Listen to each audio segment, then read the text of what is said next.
कभी आपके साथ ऐसा हुआ है कि किसी मुश्किल से बचने के लिए आपने कोई छोटा मोटा अपराध कर दिया हो या कोई झूठ बोल दिया हो और कुछ समय बाद ये महसूस हुआ हो कि उस अपराध या झूठ के चलते आपकी मुश्किलें घटने की बजाय और बढ़ गई हों। अब अपराध स्वीकार कर लेने पर तिरस्कार का भय है और स्वीकार न करने पर और बड़ा अपराध कर जाने की आशंका है। ऐसी विकट परिस्थिति से स्वयं को सकुशल निकाल पाने एवं अपमान और तिरस्कार की परवाह न करते हुए सत्यनिष्ठा एवं ईमानदारी के मार्ग को अपनाने की ये कहानी है, जो मैंने गांधी जी की आत्मकथा सत्य के साथ मेरे प्रयोग से ली है। अपने अनुभवों के दौरान मैंने ये महसूस किया है कि अक्सर किसी व्यक्ति को आदर्श स्वरूप बताते हुए, आइडियल बताते हुए हम उनके द्वारा किए गए अपराधों या अपेक्षाकृत निम्नतर कार्यों को स्वीकार करना नहीं चाहते। इस तरह का व्यवहार न सिर्फ अंधभक्ति को जन्म देता है,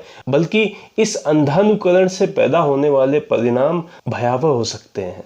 ये बात सत्य है कि मानव होने के नाते हम सभी गलतियां करने के लिए बाध्य हैं।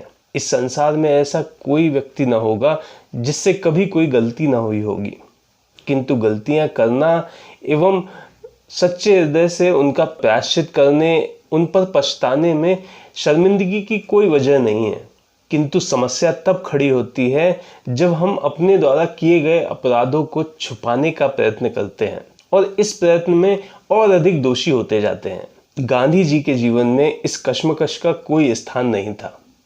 गांधी जी ने अपने द्वारा किए गए अपराधों को न सिर्फ स्वीकार किया है, बल्कि समय रहते उनका प्रायश्चित भी किया है।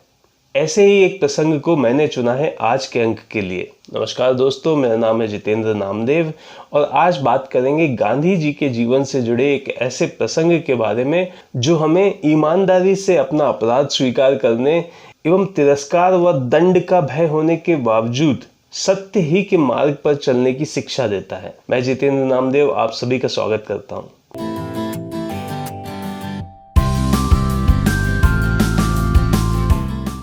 बात तब की है जब गांधी जी वकालत की पढ़ाई करने विदेश गए हुए थे। लंदन में उन्हें कुछ ही समय हुआ था कि उन्हें पता चला कि भारत से यहाँ आने वाले विद्यार्थी अपने विवाह की बात किसी से बताते नहीं हैं। कारण बताते हुए गांधी जी लिखते हैं कि विलायत में बाल विवाह जैसी कोई प्रथा नहीं है, अतः भारत से आने वाले विद्यार्थियों को यहाँ आकर अपने विवाह की बात स्वीकारते हुए शर्म महसूस होती है। विवाह की बात छुपाने का दूसरा कारण यह भी है कि अगर विवाह प्रकट हो जाए तो जिस कुटुंब में वे रहते हैं उसकी जवान लड़कियों के साथ घूमने फिरने अथवा हंसी मजाक करने का मौका नहीं मिलेगा। यह हंसी मजाक प्राय निर्दोष, इनोसेंट होता है। माता पिता इस तरह का संबंध पसंद भी करते हैं। वहाँ युवक युवतियों के बीच ऐसे संबंध की आवश्यकता भी समझी जाती है, क्योंकि वहाँ तो प्रत्येक व्यक्ति को अपनी जीवन साथी स्वयं ही खोज लेनी पड़ती है। आगे गांधी जी जो लिखते हैं उसका सार यह है कि तब भी अंग्रेजी समाज में जो संबंध सामान्य समझे जाते थे, भारतीय युवकों के लिए विवाहित होते हुए इस तरह के संबंधों में पड़ना विनाशकारी हो सकता था और इस तरह के कई परिणाम प्रकट भी हुए थे। इस पर भी भारतीय युवकों ने सत्य की बजाय असत्याचरण को पसंद किया, जो अंग्रेजों के लिए कितना भी निर्दोष होते हुए हमारे लिए सर्वथा त्याग देने योग्य था। गांधी जी लिखते हैं कि इस फंदे में मैं भी फंस गया। 5-6 साल से विवाहित एवं एक लड़के का बाप होते हुए भी मैंने अपने आप को अविवाहित बताने में संकोच नहीं किया, किंतु मेरे शर्मीले स्वभाव एवं मौन ने मुझे बहुत कुछ बचा लिया।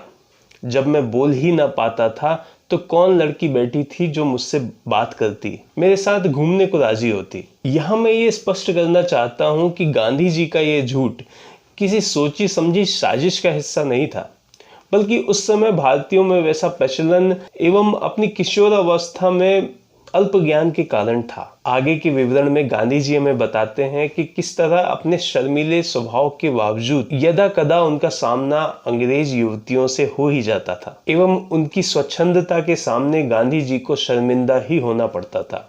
शर्मिंदगी का ये भाव अपने आप को अविवाहित बताए जाने के कारण और अधिक कष्टप्रद हो जाता था और अब अपना एक झूठ अपने शरीर में चुभे हुए एक कांटे की तरह उन्हें महसूस होने लगा था कि अचानक घटनाक्रम एक नया मोड़ लेने लगता है। गांधी जी की मुलाकात एक वृद्ध अंग्रेज महिला से होती है। ये महिला गांधी जी पर पुत्र के समान प्रेम रखती है। गांधी जी की मुलाकात इस महिला से एक रेस्टोरेंट में हुई थी और जब मेन्यू फ्रेंच में होने के कारण गांधी जी को शाकाहार चुनने में तकलीफ हो रही थी, तो उस समय इसी महिला ने गांधी जी की मदद की थी। गांधी जी यहाँ लिखते हैं कि मैंने धन्यवाद पूर्वक उनकी सहायता स्वीकार की। यहाँ से जो हमारा संबंध बना सो मेरे विदेश में रहने तक एवं उसके बाद भी कई वर्षों तक बना रहा। उन्होंने लंदन में मुझे अपना पता दिया एवं हर रविवार भोजन के लिए अपने घर आमंत्रित किया। वह दूसरे अवसरों पर भी मुझे अपने घर बुलाती थी एवं मेरा शर्मीलापन छुड़ाने का प्रयास करती थी। जवान स्त्रियों से मेरी पहचान कराती थी एवं उनसे बातचीत करने के लिए मुझे प्रोत्साहित करती थी। उसके घर में रहने वाली एक स्त्री से खूब बातें कराती थी। कभी कभी हमें अकेला भी छोड़ देती थी। शुरुआत में मुझे यह सब बहुत कठिन लगा, बात करना सूझता ना था, पर ये वृद्ध महिला मुझे प्रवीण बनाती रही और मैं तालीम पाने लगा। हर रविवार की राह देखने लगा। उस स्त्री से बात करना मुझे अच्छा लगने लगा। उस वृद्ध महिला को इस संग में रस आने लगा। उसने तो हम दोनों का हित ही चाहा होगा। यहाँ ये बात समझने योग्य है कि जिस तरह भारतीय समाज में भी भारतीय माएं अपने जवान बच्चों के लिए योग्य जीवन साथी ढूंढने को आतुर रहती हैं, उसी तरह यह महिला गांधी जी पर पुत्रवत प्रेम रखते हुए ऐसा करने को विवश थी। पर वह यह नहीं जानती थी कि गांधी जी पहले से ही विवाहित हैं। और यहाँ गांधी जी को भी अब अपनी भूल का एहसास होने लगा था। वे आगे लिखते हैं कि अब मैं क्या करूं? मैं सोचने लगा कि कितना अच्छा होता अगर मैं इस भद्र महिला से अपने विवाह की बात कह देता। क्या उस दशा में वह चाहती कि किसी और महिला से मेरा संबंध जुड़े? अब भी देर नहीं हुई है। यदि मैं सच सच कह दूं तो और अधिक संकट से बच सकता हूं। यह सोचकर मैंने उसे एक पत्र लिखा। अपनी स्मृति के आधार पर उसका सार इस प्रकार है। जब से हम मिले हैं आप मुझ पर प्रेम रखती हैं।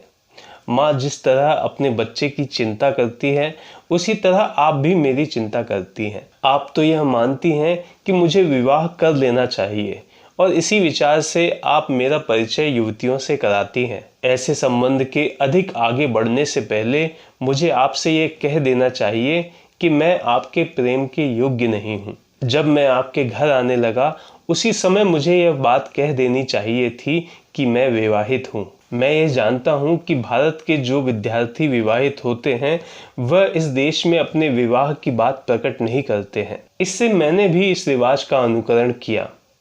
पर अब मैं यह समझता हूँ कि मुझे अपने विवाह की बात बिल्कुल नहीं छुपानी चाहिए थी। मुझे साथ में यह भी कह देना चाहिए कि मेरा विवाह बचपन में ही हो चुका है।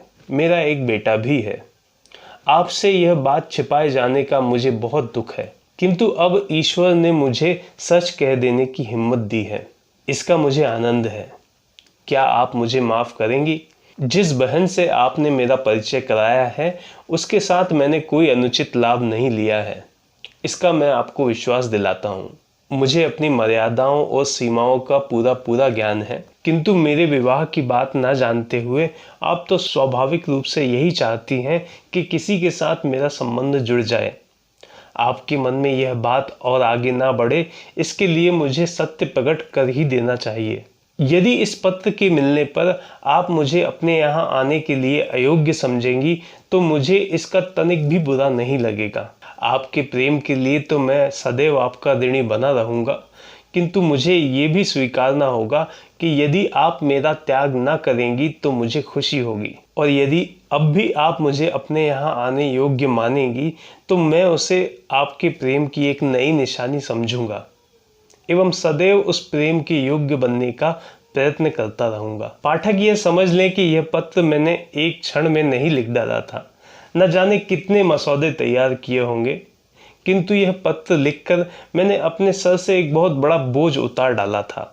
और लगभग लौटती ही डाक से मुझे उस भद्र महिला का उत्तर भी मिला जिसमें लिखा था, खुले दिल से लिखा तुम्हारा पत्र मिला।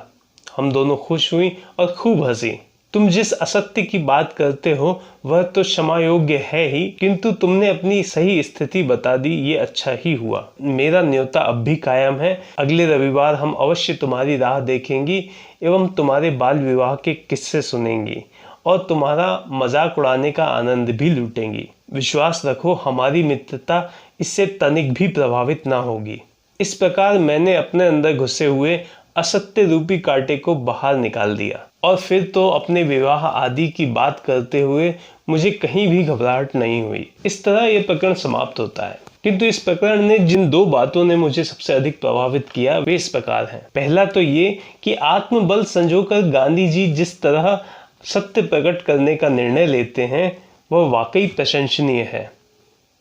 इस एक बात का अभाव अनेक लोगों को गलत मार्ग की ओर धकेलता जाता है और अंत में वे अपने आप को ऐसी जगह फंसा हुआ पाते हैं जहां से निकल पाना बहुत मुश्किल होता है। दूसरी जो बात मुझे प्रभावित करती है वह यह कि अपना दोष स्वीकार करने के लिए भी गांधी जी ने जिस भाषा का चयन किया है वह अनूठी एवं प्रभावशाली है। असम्मानजनक स्थिति में भी अपनी गरिमा बचाए रखते हुए कोई व्यक्ति केवल तभी इस तरह की भाषा का इस्तेमाल कर सकता है जबकि उसके हृदय में किसी भी प्रकार की मलिनता न हो, उसका दिल और नियत दोनों साफ हों।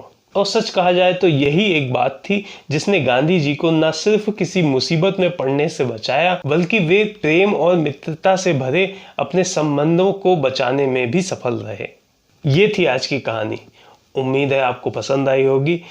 आपका इस बारे में क्या ख्याल है मुझे अवश्य बताइए अपने कमेंट्स के माध्यम से। यदि आपके जीवन में आपने कभी इस तरह का अनुभव किया हो तो भी मुझे अवश्य बताइए। अगले एपिसोड में फिर मुलाकात होगी किसी और नए किस्से के साथ, किसी और नई कहानी के साथ।